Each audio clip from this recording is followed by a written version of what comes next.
Hi, good afternoon, and welcome to From the Wings. I'm Stephanie Freed, and I'm so glad that you're able to join us again for today's episode.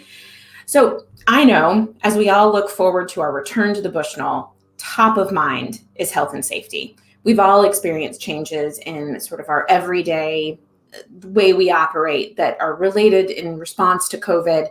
And the recommendations have changed so significantly over the last 14 months. We've all kind of been on this journey with the CDC, with the federal government, state and local governments. And the Bushnell's been responding to that. The Bushnell's been evolving with those as we look forward to a reopening and having our patrons back. There's a lot to discuss related to this. And in today's episode, this is just the beginning of our work to communicate with you. We've been doing all this work in the back end. Now it's time to start bringing you into that conversation. So when it's time to return, you have confidence in what to expect and to know and fully appreciate that the Bushnell has your health and safety top of mind. So before we begin today's conversation, I have two things I want to note. The first is that Bushnell burning questions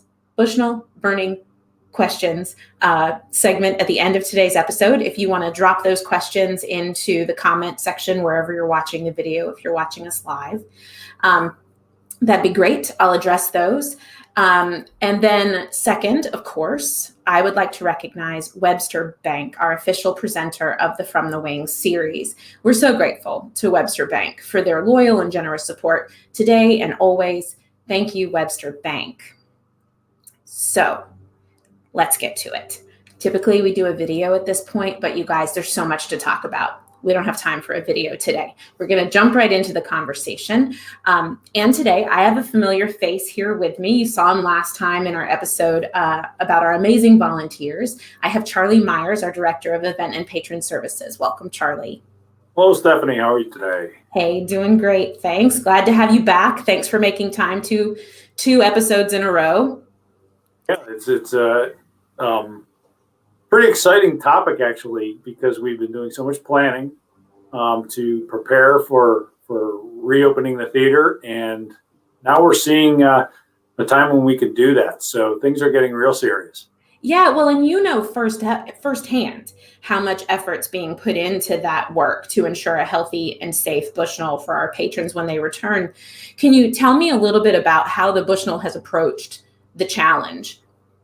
Certainly. Well, this really began immediately as the Bushnell shut down. We formed a work group representing different perspectives in the organization, and we call it our Readiness and Response Team. And it consists of basically a small number of staff members that meet weekly to discuss issues as they relate to really preparing to reopen. Always that's been the primary goal, is what do we need to do to get our business open, to get people back into the theater and bring those curtains up again. Right. And it is not just a weekly undertaking, it's a daily undertaking for everyone. And what we have learned is circumstances don't only change by the day, but sometimes, within a day. Things are changing all the time. So we've learned to really be flexible and nimble. We've developed a full and comprehensive internal plan that's really detailed. It's very granular. And then we've had to adapt that and change it along the way. The number one goal here is keeping everyone safe, keeping our patrons safe, keeping our staff, the volunteers, the performers, the contractors, everybody that's involved in this process. We want to get back to shows, but we don't want to jeopardize anyone's safety. So that is number one in every conversation that we have. But it's been, I think, a real positive experience. We've learned new ways to work internally together, and really, I think we're going to be very well prepared. And we communicate with other performing arts centers across the country, and I get the sense that we're really leading the way as far as coming up with some very good protocols and standards here. I'm real proud of what we've done and looking forward to showing the public. Yeah, for sure. I too am really proud of the way the Bushnell team has approached this. And you're not kidding when you say that sometimes our plans change in a day, when there have been different announcements by the government or new recommendations by the CDC. What we start the day thinking is different than what we've ended the day thinking. So it's definitely a fluid process, but as you say, the whole organization is committed to this, and the readiness and response team, I think, has done just an incredible job. Let's start talking about the specifics of that work by talking about the physical plant of the Bushnell. What changes have we seen to the building itself?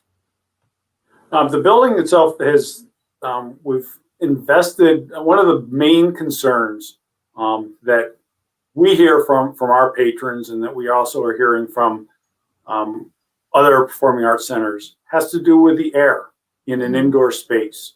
We all know being outside now is a safer environment, but there's still concerns with moving indoors into a theater. And so what we've done is upgraded our air exchange systems with something called a MERV 13 filter. What that means very simply is that this is a filtration system that has the ability to actually remove viruses from the air. There are air exchanges. So this is outside air exchanges that actually are scheduled relative to when we have high concentrations of people in the building. And that actually brings in all outside air and completely changes that over in the building.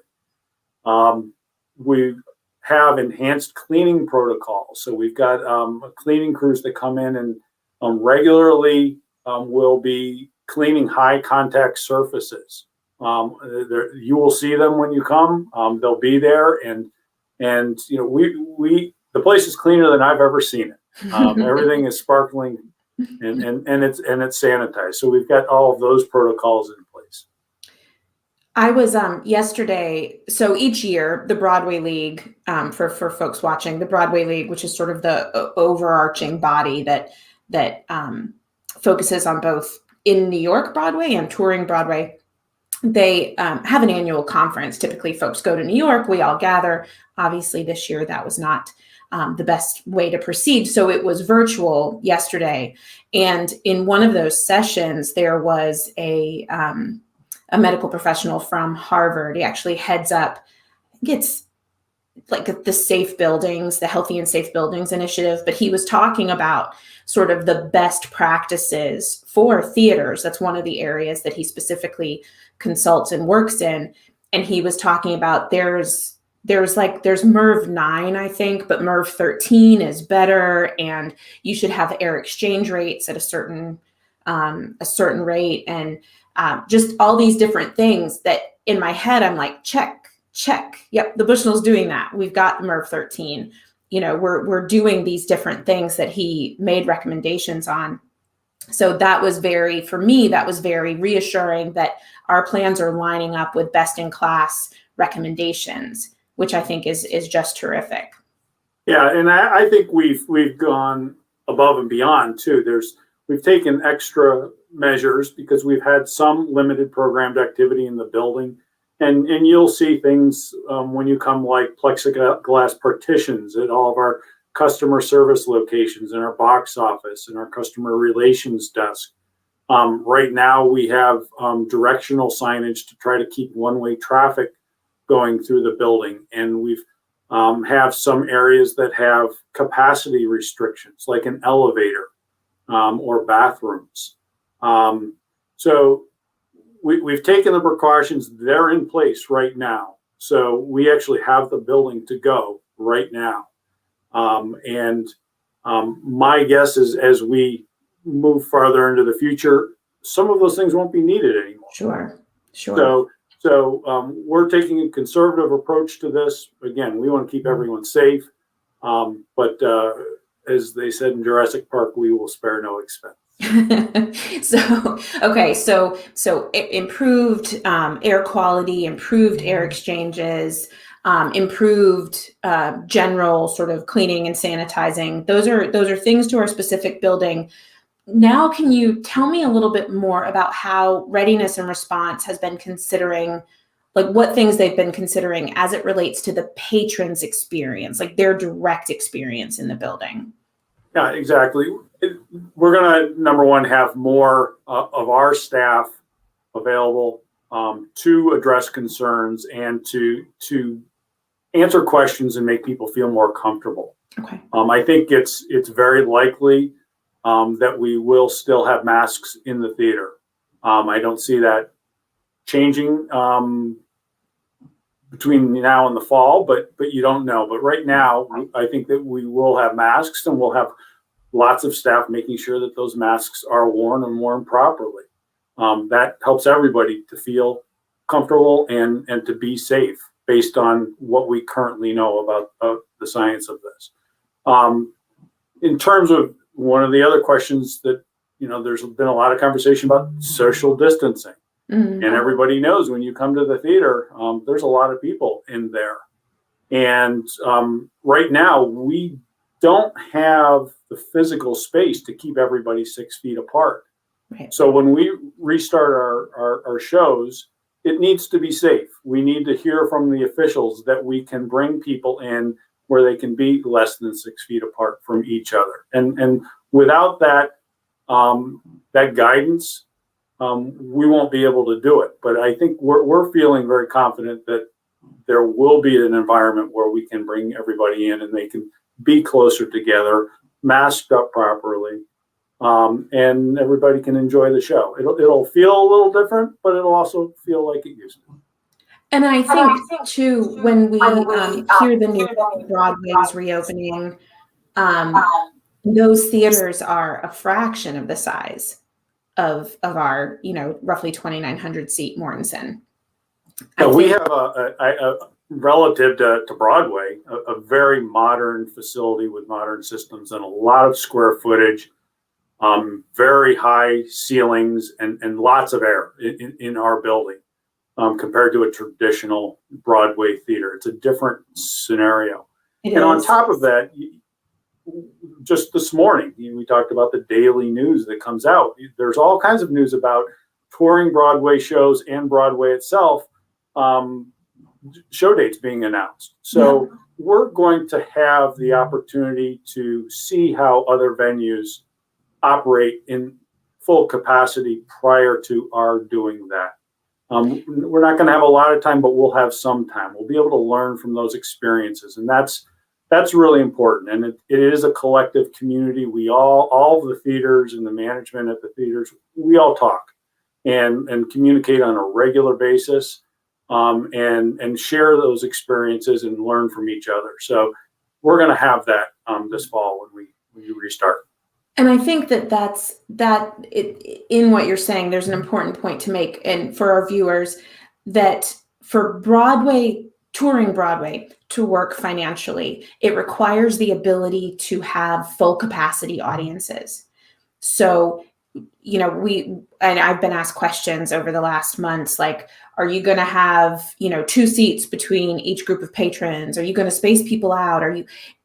We can't do that for Broadway. So when Broadway returns, which right now is October with Escape to Margaritaville, there is the assumption and the belief that we will do that because the government has indicated, because the CDC, state and local, have said it is safe to do so. Yeah, exactly.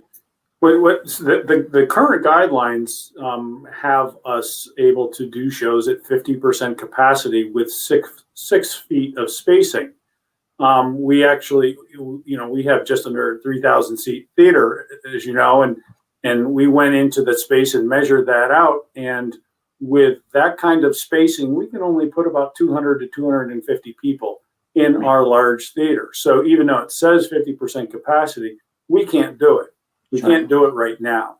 When those guidelines relax, we will then have the ability to do that. Right. And those guidelines, am I correct, Charlie, that May 19th, those guidelines are evolving? We're still, I think, waiting for final recommendations for specifically theaters. But yes, as of May 19th, the capacity restrictions lift. My understanding is that The governor will be lifting all business restrictions related to COVID, and that he indicated that there will be additional information with regard to indoor gatherings and theater. So we don't know exactly what that will mean, but the restrictions are going to be lifting. And much of that, he said, was contingent on hospitalization and infection rates, Right. which have remained low in Connecticut. We're very fortunate, and we have some of the highest vaccination rates in the country. So it's all looking very positive and in the direction we'd like it to go. Right. And to your point, we continue to watch and adjust, listen and adjust. You know, again, putting patron health and safety at the forefront and ensuring that we're following all the guidelines as they're coming down to us. Can you tell me, I know, and I think some of our viewers know, that we have some private events coming this summer. So in advance of the return of live performance, we have some private events. I'm thinking specifically of some of our favorites, Brendan and Brittany, whose royal wedding is this July. Viewers of From the Wings saw them back in the fall when we were able to talk to them about planning a wedding during COVID. Can you tell me a little bit about how those private events are going to look from a health and safety perspective? Exactly. So these events are happening. We now have some in June as well, in addition to more than a handful in July. And there still is a risk in the world. And we realize these, a wedding reception is a social event. People want to have a glass. People want to eat, and in doing so, they have to remove their mask. And so that does elevate the risk associated with that type of event. So as a short-term measure, this is not a long-term thing, but this is short-term so that we can do these events, keep people safe, and also have all of the attendees of the events feel comfortable. We're asking that all of the attendees, as well as the staff, are all either vaccinated or provide a negative, it's called a PCR test. Many of you know that. It's a COVID test prior to coming to the event. And when we were considering this, we consulted with all of our clients. We wanted to know how they felt about this. We didn't want to impose something that just was going to be totally resisted by our clients. And interestingly, several of our clients told us that they were doing that anyway with their guests, that they had already suggested that all of their guests be vaccinated. So we're all in alignment with this. It's not something that we want to do long term by any means, but it's going to enable us to get started, to get people back in the building in numbers in ways that they want to be, so that these guests can come in and have a great experience at their wedding reception and feel safe in having a bite to eat. Got it. Well, so you bring up food and beverage, two things I enjoy very much. Tell me about concessions. What are concessions going to look like? Do we know when we're back to kind of open and having shows, et cetera?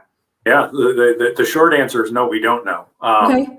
We've spoken to our concessionaire, which is Max Catering and Events. We love Max's. And they are enthusiastic to come back and get back to it. We would very much like to offer that, but we don't know if, again, you're bringing potentially several thousand people into a small space, having them exit the theater for an intermission into the lobby spaces, get a drink, get something to eat, remove their mask, and be in that environment. We don't know if that's going to be safe or not. So we're going to be looking for guidance. We're going to be looking for other examples from other venues that are doing this type of thing to make that determination. We really want to do it. At a bare minimum, if for example, for our first shows, we decide that we want to be cautious about it and not offer the concessions, we will allow all of our patrons to bring in a bottle of water with them, which is not something that we have done in the past, because everybody deserves to have a drink of water if you're going to be in a theater for 2.5 to 3 hours. Right. But we really hope to get back to those full services as soon as we can safely do so. And that is also, am I correct, partly due to our water fountains are currently out of service for for anybody's use. That is not an amenity that we're providing at the moment. Correct. And working with local health officials, this is a recommendation that they have made. Sure. So yes, we've turned off those drinking fountains. We have hand sanitizers all over the building. Yes. We separated bathroom fixtures so that they're not right next to each other. So there's all kinds of measures that we have taken. So as soon as we can lift those and turn drinking fountains safely back on, we want to do that. But Sure. not until we're not going to make that decision independently. We're going to base that on the guidance, and we are definitely talking to the health officials directly, and they'll let us know when it's safe to do so. Do you anticipate any changes? I have never used them, but I know for our patrons who do use them that it is a terrific service and amenity that we provide. Our assisted listening devices, do you anticipate any changes with how those work? A slight change with them.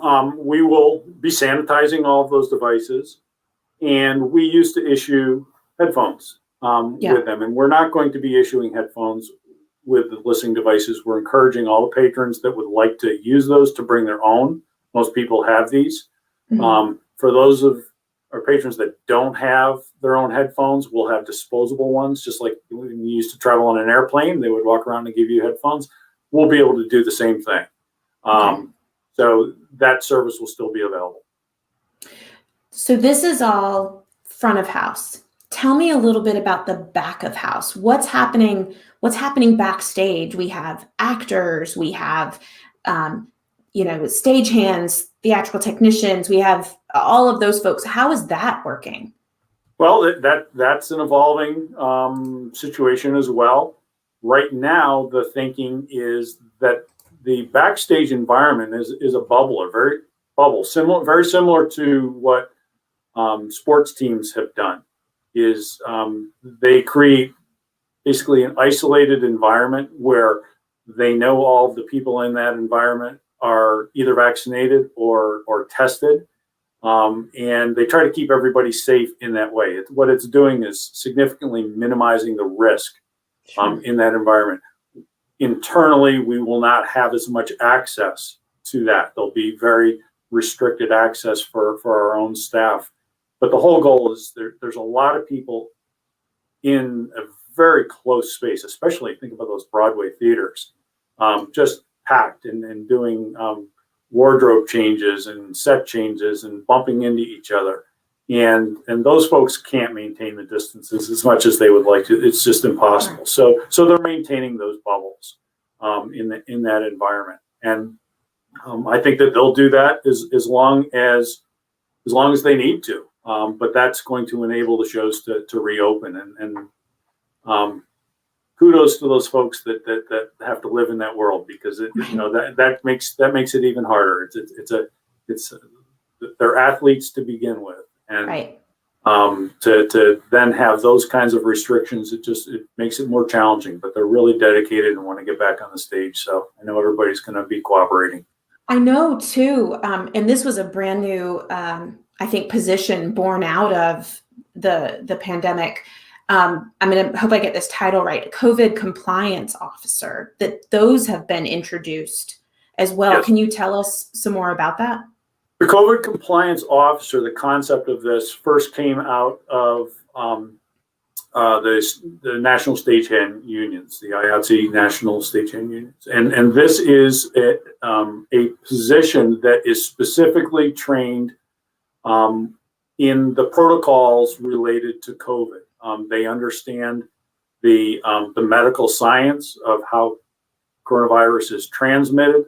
They understand how to manage people in that environment safely, and it's a dedicated position to oversee those protocols. And there's actually a pretty strict ratio of compliance officers in that environment of 1 to 20 people that's currently identified. So, you know, for Backstage, you could have 50 people that are working a show. So you're going to have multiple COVID compliance officers, and we nickname them our COVID cops back there. And it's good because you don't have somebody else in the organization that has other responsibilities focusing on those safety issues. You have somebody dedicated just to that. And it's worked out very well. We've utilized COVID compliance officers in a couple internal productions that we have done, and it's been very successful. So it's something that I think that we're going to be sticking with for some time. That's great. Stephanie, I want to turn the tables on you. Okay. All right. You always are asking me the questions. So, so Stephanie is, as many of you know, is we're overseeing our marketing and communications and public communications efforts. And one of the things that I hear all the time is, how are we going to know what it's going to look like when we go back? You know, what can we expect? So, Stephanie, can you tell us, you know, how is the public going to learn about what to expect when they come back to the theater? Sure. Yeah, that's a great question. And I hear that question as well. We see it on our social media. Sort of at a 30,000 foot view, I can tell you that there is a really robust communications plan that's been built out to ensure that our patrons are completely in the loop and feel comfortable in their understanding of what a safe return to the Bushnell looks like.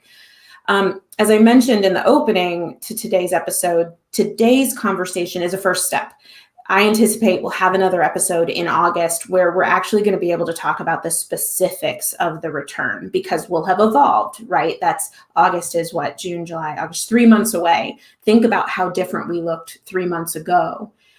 So we'll have another episode of From the Wings. In addition to that, we'll be communicating our policies and procedures via email this summer. We plan to do a mailing to all physical mailing to all of our current ticket holders, outlining the tickets they have and explaining the rescheduled dates. So you have it right there in print.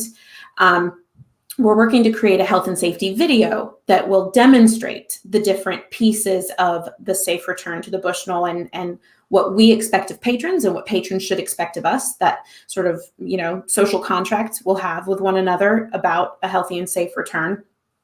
And then that video will be released probably around middle of August, and it'll live on our website. It'll go out as a piece of the pre-show emails that folks receive the day before, the day of their ticketed performance. And there's a lot of other places that information will live, from inserts in with our tickets for somebody buying tickets, you know, newly buying tickets, to in our curtain call emails that go on Friday. If you're a member of our e-club, I'll get to that later. That'll be in, I expect stories about it in our Muse newsletter, which is actually evolving going into this fall. So for those of you who receive Muse, I'm really excited at what we're going to be able to show you in September. But it'll be built into there.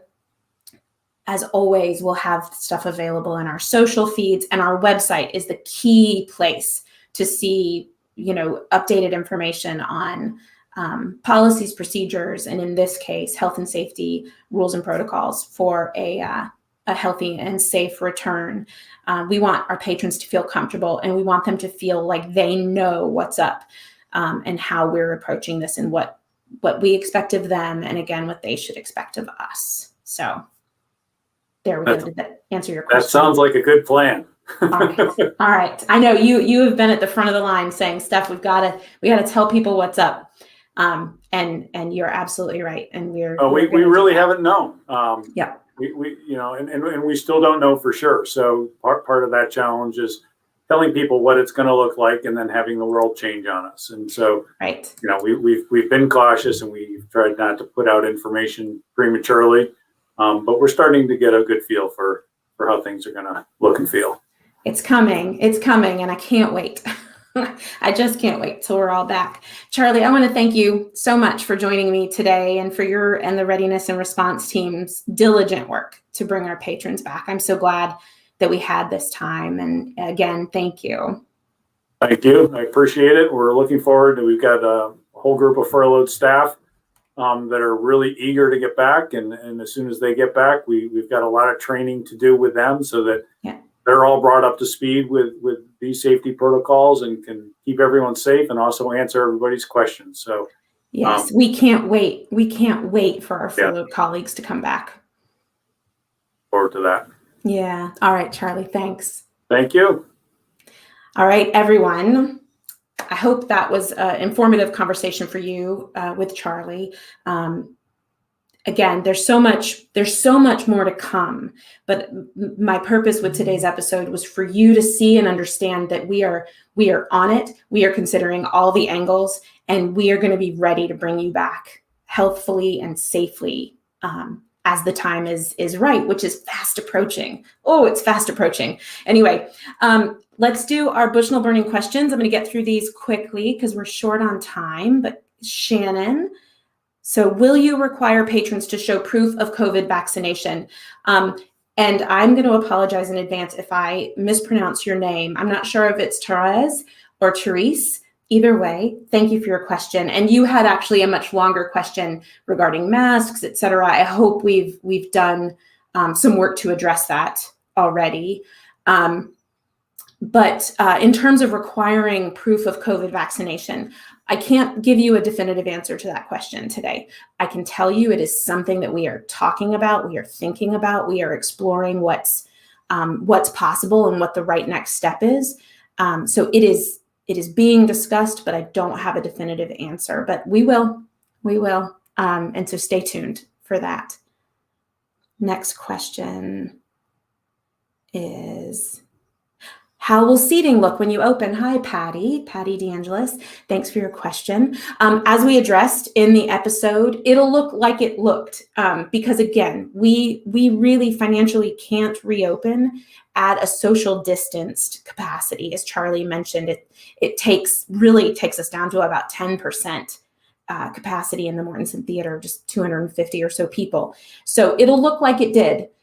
Which, if it's a sold out performance, means you will be in the theater with, 27, 28, 2,900 other patrons. If it's not a sold out performance, you'll see some space, but it will look like it has looked. Next question is there a way to see this episode later in the evening? Hi again, Patty.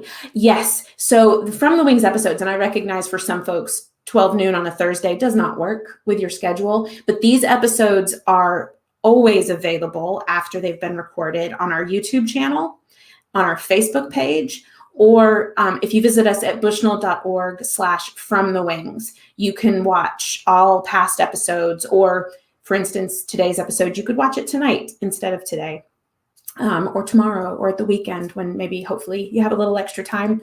And what would you rather do on a weekend? Just kidding. Anyway, so hopefully that's helpful, and thanks for asking the question, Patty. Do we have another question? How long has the Bushnell been doing Broadway shows? That's Joe Zotter. Joe, I wrote to our resident historian. I saw your question come through earlier today. And to ask the question, because it is different than Jake's question about when did our Broadway series start. Our first Broadway show, I don't want to misspeak, but I have a memory that it was ages before touring Broadway became a thing where we had a series, et cetera. And I feel like it was an old classic that was with us. But I've asked Shannon, my producer on today's episode, to bring this question to our next episode because I haven't yet heard back from my colleague. I only just sent it to her right before the episode started. So, but I've been checking my email to make sure she hasn't responded yet. So we will answer it next time. But in my head, it's like, I don't know, like the late 60s or the 70s. And again, it was like a single show and it was a Broadway classic. But I will answer that next time. Next question. Oh, Brendan, we're only amazing, as I said last time, because of folks like you. And we wish you and Brittany, Brendan and Brittany are who I referred to earlier, the royal wedding in July. And we just wish the two of you a lifetime of happiness and love and getting back all the good that the two of you put out into the world. So thank you for that. All right. I think that is the last of our questions, Shannon. Yeah. Okay. So I want to thank you out there so much for spending this time with us today.